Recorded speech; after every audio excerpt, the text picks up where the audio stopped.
Om Swastiastu. Di sini kami dari kelompok 2 akan mempresentasikan hasil kerja kelompok kami mengenai sumber daya komputasi dan informasi. Sebelumnya, saya akan memperkenalkan anggota kelompok 2. Yang pertama, Putu Labari Sekayana. Yang kedua, Desa Putu Santi Aktania. Yang ketiga, Kadek Dwi Payanti. Yang keempat, Gusti Agung Ratna Dewi. Baik, di sini saya akan menjelaskan materi mengenai pengertian komputasi. Komputasi adalah sebuah istilah umum untuk segala jenis pemrosesan informasi untuk menemukan pemecahan masalah dari data input dengan menggunakan suatu algoritma. Komputasi merupakan sebuah subjek dari computer science yang menganalisa apa yang bisa maupun tidak bisa dilakukan secara komputasi. Hal ini ialah apa yang disebut dengan teori komputasi, suatu sub bidang dari ilmu komputer dan matematika. Secara umum, ilmu komputasi adalah bidang ilmu yang mempunyai perhatian pada penyusunan model matematika dan teknik penyelesaian numerik serta penggunaan komputer untuk menganalisis dan memecahkan masalah-masalah ilmu sains. Pembelajaran dari teori komputasi terfokus untuk menjawab pertanyaan pokok tentang hal apa saja yang bisa dilakukan komputasi terhadapnya dan ketersediaan resource atau sumber daya yang dibutuhkan untuk melakukan komputasi tersebut. Untuk menjawab pertanyaan pertama, computability theory atau teori komputabilitas menguji masalah-masalah komputasi mana yang dapat dipecahkan oleh berbagai model komputasi. Pertanyaan kedua, dialamatkan untuk teori kompleksitas komputasi yang mempelajari waktu dan biaya yang berhubungan dengan pemecahan masalah komputasi. Dalam penggunaan praktis, biasanya berupa penerapan simulasi komputer atau berbagai bentuk komputasi lainnya untuk menyelesaikan masalah-masalah dalam berbagai bidang keilmuan. Tetapi dalam perkembangannya digunakan juga untuk menemukan prinsip-prinsip baru yang mendasar dalam ilmu. Yang kedua, komponen-komponen peranti keras dan alat-alat komputasi pribadi. Yang A, komponen-komponen peranti. Yang pertama yaitu prosesor. Prosesor yang disebut pula sebagai unit pemroses pusat atau Central Processing Unit atau CPU adalah tempat di mana pemrosesan data dilakukan. Intel, Advanced Micro dan perusahaan-perusahaan lainnya memproduksi prosesor mikro yang terdapat di banyak komputer mikro populer.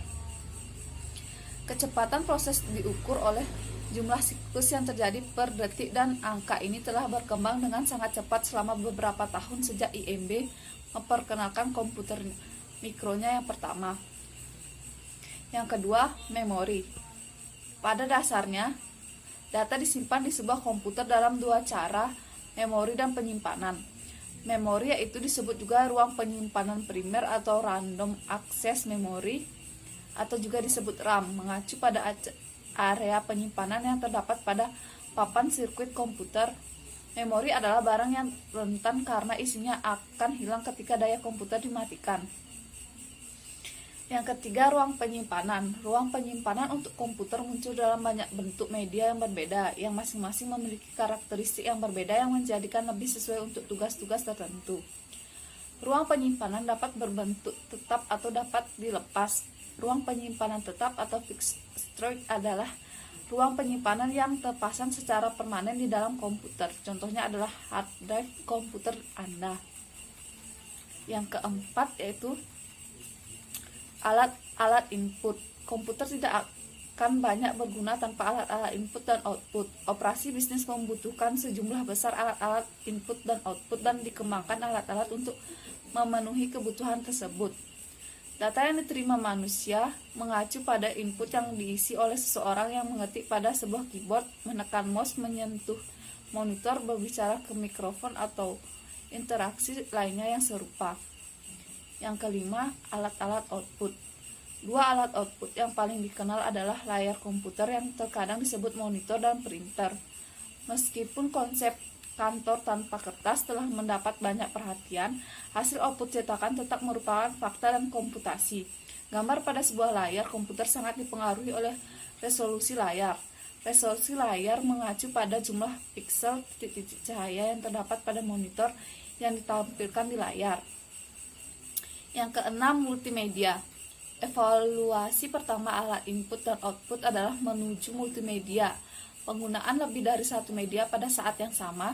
Sebagai contoh, informasi dalam bentuk teks dapat diproyek ke layar komputer dengan disertai oleh suatu gambar atau video. Pengguna tidak hanya dapat mengetikkan perintah, mereka menggunakan alat petunjuk seperti mouse atau berbicara kepada mikrofon untuk memilih ikon yang selanjutnya menyebabkan komputer beroperasi pada layar pesan. Yang B yaitu alat-alat komputasi pribadi. Komputasi pribadi telah lama dihubung-hubungkan dengan komputer mikro. Bahkan komputer mikro pada awalnya disebut komputer pribadi. Komputer mikro saat muncul pertama kali bukannya tergabung dalam suatu jaringan, melainkan setiap penggunaan komputer mikro menggunakan sumber daya ini hanya untuk keperluan komputasi pribadi saja. Yang pertama yaitu telepon seluler dengan pesan dan video interaktif. Perusahaan-perusahaan pembuat telepon seluler populer seperti Samsung, Nokia, BlackBerry, dan lain-lainnya telah membuat telepon yang menampilkan pesan tulisan dan gambar-gambar berukuran kecil di layar tampilan. Beberapa telepon seluler dapat menyimpan video-video pendek. Keypad menjadi alat input meskipun beberapa orang merasa menekan tombol-tombol di keypad telepon adalah hal yang membosankan. Namun telepon seluler memiliki kapasitas komputasi yang mendasar saja dan keypad serta layar tampilannya bertindak sebagai alat input dan output. Yang kedua, telepon seluler cerdas. Telepon seluler dianggap sebagai telepon cerdas atau smartphone ketika ia menjalankan pekerjaan-pekerjaan yang biasa dihubungkan dengan komputer mikro. Sebut saja smartphone bisa mengakses web dan dapat mensinkronisasikan seluruh informasinya. Yang ketiga, jaringan rumah. Jaringan komputer rumah telah sama populernya seperti perusahaan TV kabel dan perusahaan telepon yang memasarkan modern untuk koneksi internet. Perusahaan telepon menjadi modern, DSL (Digital Subscribe Line), baik modern kabel maupun DSL, dapat membawa akses internet berkecepatan tinggi ke rumah-rumah. Banyak rumah tangga yang memiliki lebih dari satu komputer mikro memiliki gerbang kecepatan tinggi ke internet melalui modern kabel atau DSL. Yang keempat yaitu keamanan komputasi rumah. 3 aspek keamanan memiliki arti yang penting bagi komputer mikro yang Anda pergunakan di rumah dan di tempat kerja. Misalnya update sistem operasi, virus, dan spyware. Keamanan bagi sumber daya sebuah organisasi seperti server web, basis data, dan jaringan hendaknya menjadi tanggung jawab dari para profesional sistem informasi. Terdapat 2 jenis perbaruan update yang penting bagi pengguna individu, yaitu update untuk sistem operasi dan peranti lunak aplikasi. Mengupdate sistem operasi Anda penting artinya bagi keamanan dan efisiensi. Keamanan adalah kepentingan utama, namun efisiensi hendaknya tidak diabaikan. Hampir setiap hari terdapat satu jenis peranti keras baru yang disebut atau diperbaiki. Selanjutnya, saya akan menjelaskan tentang peranti lunak. Terdapat 2 jenis peranti lunak. Yang pertama, peranti lunak sistem dan aplikasi. Peranti lunak sistem dibutuhkan untuk menggunakan komputer, sedangkan peranti lunak aplikasi untuk memproses data pengguna. Peranti lunak aplikasi dapat diperoleh dalam bentuk siap pakai atau disebut sesuai pesanan untuk pengguna tertentu. Yang pertama, peranti lunak sistem. Peranti lunak sistem atau yang disebut juga peranti lunak sistem operasi menjalankan tugas-tugas mendasar yang dibutuhkan oleh seluruh pengguna dari satu komputer tertentu. Yang kedua, peranti lunak aplikasi. Para profesional sistem informasi membuat peranti lunak siap pakai dan peranti lunak aplikasi sesuai pesanan. Dengan meningkatnya pengetahuan para pengguna komputer, maka meningkatnya pula juga aplikasi yang ditulis sendiri oleh para pengguna akhir. Peranti lunak siap pakai memiliki dua ketentuan penting. Yang pertama, peranti lunak siap pakai telah langsung tersedia. Yang kedua, bisnis tidak harus menggunakan programmer mengembangkannya selama 3 minggu atau 6 bulan. Yang terakhir, peranti lunak yang mudah digunakan pengguna. Peranti lunak yang sederhana dan penggunanya intuitif seringkali dikatakan mudah digunakan pengguna, atau istilahnya ini mungkin dapat memiliki suatu konotasi negatif di mana secara tidak langsung dapat diartikan bahwa aplikasi ini telah dibuat dengan begitu sederhana sehingga semua orang dapat menggunakannya. Baik, di sini saya akan membahas materi mengenai komunikasi. Kecepatan transmisi data antar komputer yang berlangsung melalui sistem telepon publik seringkali lebih lambat daripada ketika komputer tersambung melalui jaringannya sendiri. Kabel yang menghubungkan kedua koneksi sama, namun kebanyakan jaringan komputer beroperasi ratusan kali lebih cepat daripada koneksi yang melewati sistem telepon publik. Mengapa demikian? Alasannya adalah karena protokol untuk komunikasi sistem telepon publik dirancang untuk komunikasi suara dan kualitas serta kecepatan saluran komunikasi ini tidak harus tinggi. Kemudian protokol adalah spesifikasi dalam pemformatan data yang akan ditransfer di antara peralatan komunikasi. Selanjutnya, koneksi publik. Modem telepon menghubungkan sekitar setengah komputer rumah ke internet pada kecepatan 56 kbps atau 56.000 bit per detik. Protokol-protokol jaringan layanan digital terintegrasi atau Integrated Service Digital Network ISDN dan saluran berlangganan digital atau Digital Subscriber Line atau DSL menjadi standar untuk mengirim data pada kecepatan 1,5 hingga 32 Mbps atau 32 juta bit per detik melalui saluran telepon standar. Selanjutnya, saluran pribadi. Saluran pribadi atau private line adalah suatu sirkuit yang selalu terbuka untuk lalu lintas komunikasi Anda. Istilah-istilah saluran sewaan atau leased line dan saluran khusus atau dedicated line juga dipergunakan. Saluran pribadi yang ditunjukkan untuk Anda disediakan oleh penyedia layanan umum, yaitu perusahaan telepon. Selanjutnya, jaringan pribadi maya atau virtual private network. Untuk dapat menikmati keamanan dan kecepatan saluran pribadi, namun tetap dapat mempergunakan jaringan internet yang berbiaya rendah, dapat memilih VPN sebagai pilihannya atau jaringan pribadi maya atau virtual private network. Untuk mengimplementasikan VPN, organisasi perlu mengadakan kontrak dengan menyediakan layanan internet yang menggunakan piranti lunak tunneling. Selanjutnya, untuk komunikasi dan jaringan. International Organization for Standardization atau www.iso.org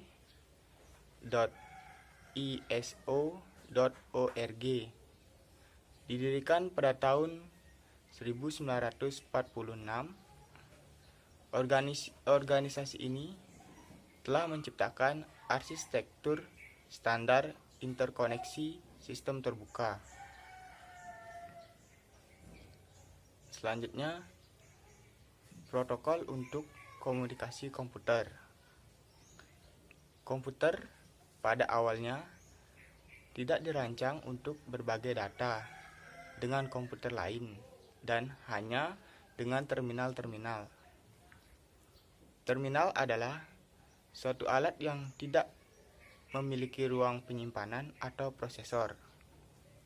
Terminal hanya menyediakan alat memasukkan dan menampilkan data dari komputer. IBM menyadari keterbatasan komunikasi ini sebagai suatu masalah, sehingga IBM dan perusahaan-perusahaan lain mulai mengembangkan protokol komunikasi. Untuk selanjutnya yaitu paket. Untuk pemindahan data dan volume besar, pesan-pesan yang dikirim perlu dipecah menjadi bagian-bagian kecil, sehingga pesan dari satu komputer tidak mendominasi media komunikasi. Hal ini dapat dicapai dengan menggunakan paket-paket data seperti yang telah ada sekarang. Paket data adalah suatu bagian dari data total yang akan dikomunikasikan, digabungkan dengan alamat komputer yang dituju, komputer pengirim, dan informasi kendali lainnya. Dan selanjutnya, alamat jaringan internet. Untuk menjalankan paket-paket melalui jaringan, setiap komputer yang menangani paket data harus memiliki suatu alamat yang unik. Ketika menjalankan paket-paket di internet, maka akan dipergunakan alamat IP. Alamat IP adalah 4 bagian kumpulan angka yang masing-masing antaranya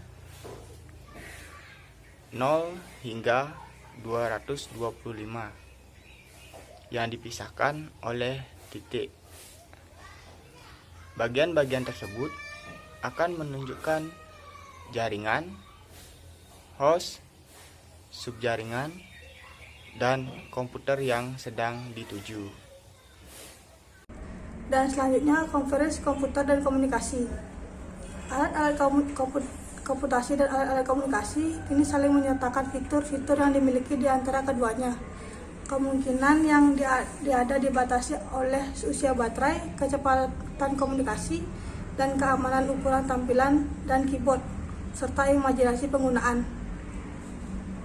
Voice over Internet Protocol adalah perlewatan komunikasi suara melalui internet laksana komunikasi digital. Setiap sinyal suara dapat digitalisasi dan dikirimkan melalui internet dan dimainkan kembali pada pengeras suara di tempat tujuannya. Jika komputer Anda memiliki sebuah mikrofon dan pengeras suara, maka Anda dapat berkomunikasi dengan orang lain dengan perlengkapannya yang sama di komputer mereka. Seperti Skype telah menyediakan peranti lunak gratis untuk komunikasi seperti ini sejak tahun 2003. Sekian pemaparan materi dari masing-masing anggota kelompok kami. Di sini saya akan menyimpulkan seluruh materi yang telah dijelaskan tadi. Kesimpulannya adalah komputer dapat bertindak sebagai sumber daya yang bertindak sendiri, namun kekuatan mereka sebagai alat bisnis mengalami peningkatan yang sangat besar ketika mereka berbagi data. Komunikasi data dapat terjadi dari suatu komputer ke komputer yang lain baik itu secara melalui suatu koneksi jaringan ataupun melalui jaringan sistem telepon publik. Jaringan dimulai sebagai koneksi dari komputer ke satu terminal yang berada beberapa jarak dari komputer. Pemindahan data komputer ke komputer yang lain lebih sulit untuk dilakukan karena masing-masing komputer memiliki suatu sistem operasi yang mengendalikan akses ke sumber-sumber dayanya sendiri. Komunikasi membutuhkan standar karena berbagai perusahaan pembuat piranti keras, komputer, dan telepon harus memiliki penyajian data yang sama dan dapat dipahami yang bergerak di sepanjang media komunikasi. International Organisasi for Standardisasi menciptakan standar-standar open system interconnection untuk komunikasi data yang kita pergunakan sekarang. Sekian yang dapat kami paparkan. Jika ada yang ingin bertanya, silakan mengisi kolom pertanyaan yang telah disediakan. Saya mewakili kelompok 2 mengucapkan terima kasih. Mohon maaf jika ada salah kata dalam pengucapan kalimat. Kami akhiri dengan Parame Santi. Om Santi Santi Santi Om.